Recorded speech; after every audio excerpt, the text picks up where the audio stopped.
everybody, and welcome to Liberation Lectionary. And my name is Jaime Edwards-Acton.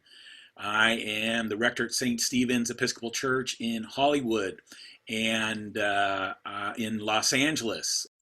Yeah, hey everybody, Francisco here, and I am from LA, but now hanging out in Nashville, Tennessee, where I moved maybe almost a year ago to start a PhD program at Vanderbilt. And so, but still organizing with the church and in the community. I'm a chaplain at St. A's or St. Augustine's Episcopal Chapel at Vanderbilt.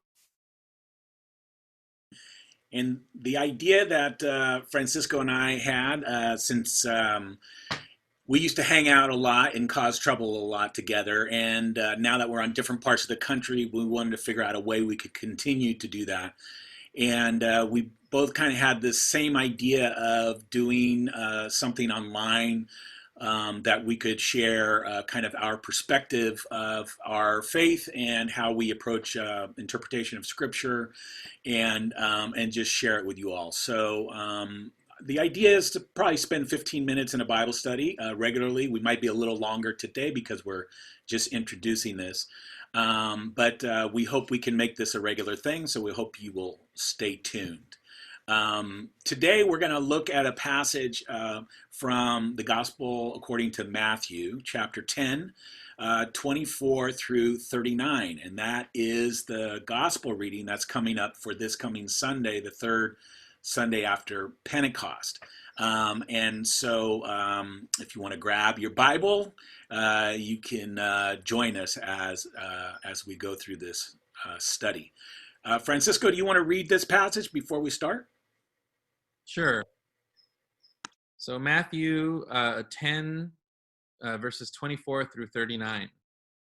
Jesus said to the 12 disciples, "A disciple is not above the teacher, nor a slave above the master. It is enough for the disciple to be like the teacher, and the slave like the master. If they have called the master of the house Beelzebul, how much more will they malign those of his household? So have no fear of them, for nothing is covered up that will not be uncovered, and nothing secret that will not become known. What I say to you in the dark, tell in the light, and what you hear whispered, proclaim from the housetops. Do not fear those who kill the body but cannot kill the soul. Rather fear him who can destroy both soul and body in hell. Are not 2 sparrows sold for a penny? Yet not one of them will fall to the ground apart from your Father. And even the hairs of your head are all counted. So do not be afraid.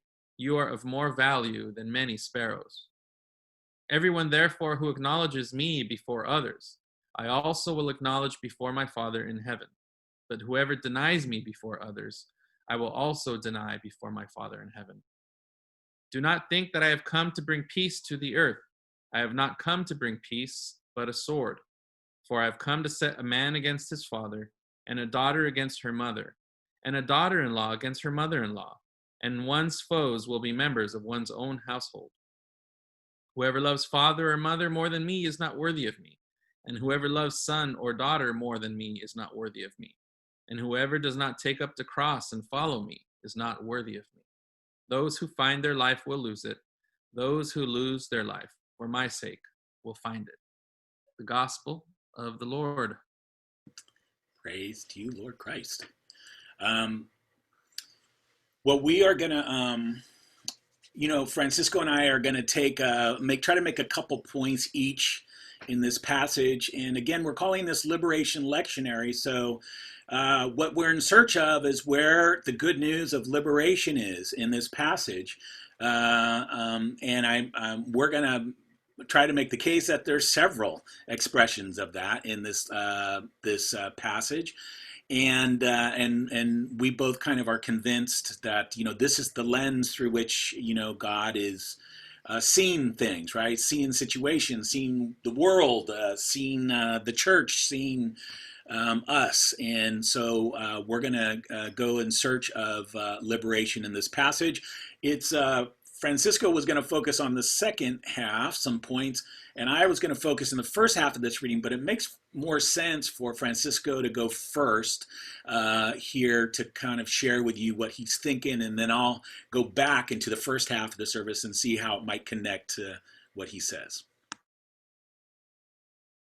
Okay, so looking at the second half of the passage, what strikes me is language that perhaps when we think of Jesus and we think of the meek,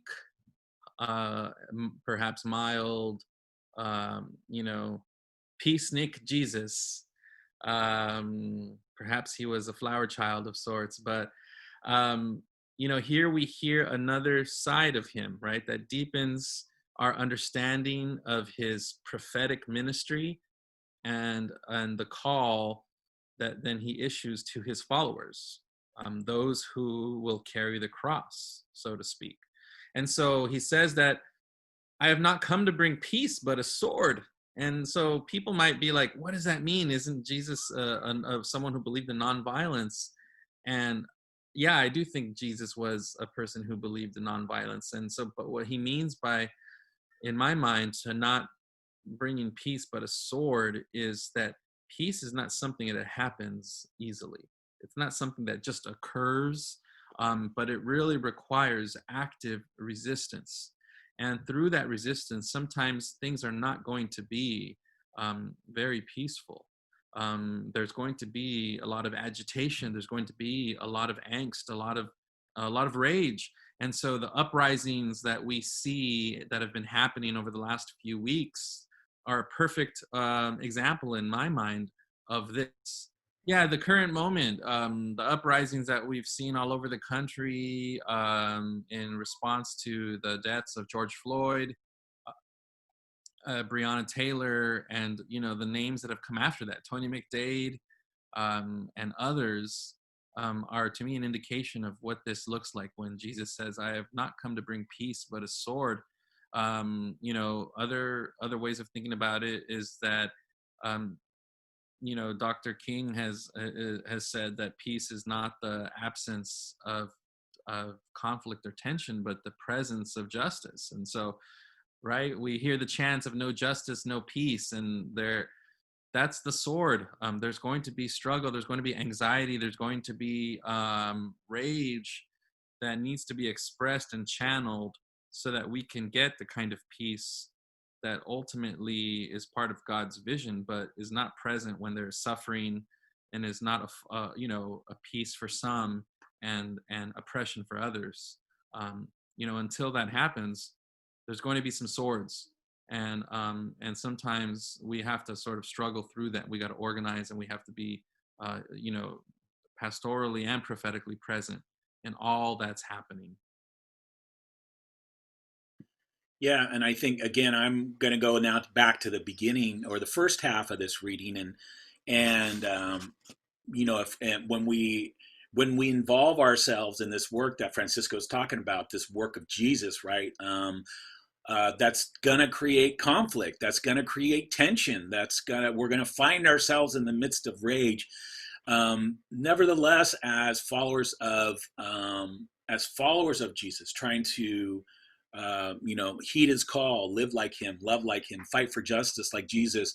In this process, part of that tension, part of that conflict is going to be things, truth coming to light, right? People, an awareness, a consciousness, a wokeness in process. And Jesus is saying here, you know, you know, that don't be afraid of this time, because the truth is going to come to light, right? And what I have told you behind the scenes, I want you now to show it to the world. And what I have whispered to you amongst ourselves, right? I want you to proclaim it from the rooftops. And in that process, there will be fallout with family and friends and people who, you know, are we're all at different kind of places when it comes to us becoming aware of, you know, the larger kind of oppression that has been happening, the larger pain, the larger suffering, and our, as Francisco alluded to, we want to zero in on these silly details, right? Like getting caught up in looting. Like, why are we focused on looting when black bodies have been dying for 4 centuries? Why are we? Why is the term defunding the police or Black Lives Matter? Why do those become stumbling blocks when these larger realities of historical police violence and the fact that Black lives have never mattered, we lose focus, right? And so, what Jesus wants to say is that that you now are I'm charging you to take this and proclaim it from the rooftops, right? To expose it, everything for what it is. And in this process, there'll be conflict, nevertheless, maybe even suffering and death at times, right? And in this process, which I really like a line is say where he says, as and I imagine that Matthew's community and Jesus's community was having these same feelings, right? And same fears and same concerns. And there is this wonderful, comforting promise that Jesus says here about talking about the sparrows, and which seemingly are insignificant, right? The sparrows. Nevertheless, God will not let a single sparrow fall to the ground without God falling with that sparrow, catching perhaps that sparrow in God's loving embrace as or before it hits the ground. And that passage just stuck in my gut, and I couldn't help but think of George Floyd there on the pavement with that cop's knee on his neck, and asking, if somebody asks or cries out in that moment, where the hell is God right now? Where is God right now? And this passage would point to the fact that God is right there, right, holding George Floyd, comforting George Floyd in that moment. Nothing would separate,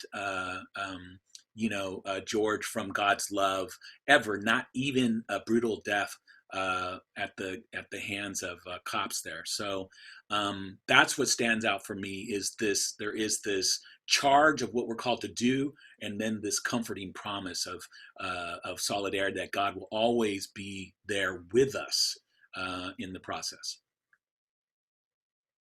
Yeah, that's powerful to think about it in that way.